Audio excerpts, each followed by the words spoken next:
My name is Keren Anavy. I'm a visual artist based in New York City. I'm here for a week for the residency of Uncommon Artist, of a collaboration between Anvil Hotel and Teton ArtLab.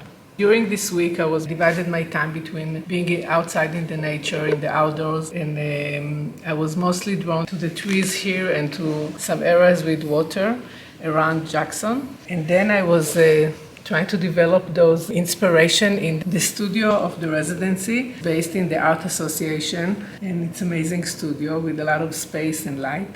So I try to translate what I see in the nature into colors, into shapes, mostly abstract, to give some kind of feeling and interpretation to what I see in the outdoors. I usually look at nature in a very complex way, and nature is something that explores for me layers of culture, social situation, and mostly layers of my own state of mind. So the landscape is actually a reflection of many stories behind it. I work on materials.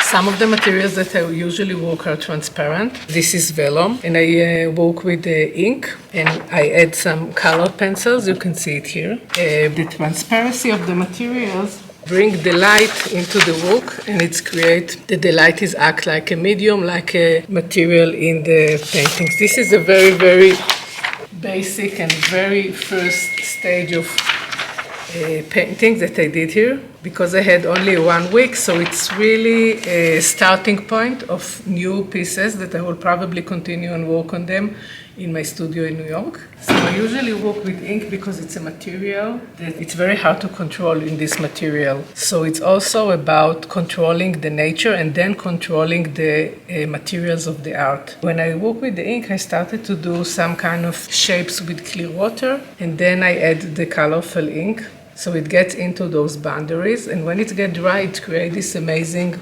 layers of transparency that's starting to look like things in the nature, like that I took some inspiration. Hopefully the new work will be in a group exhibition that the residency is organized in September in Jackson.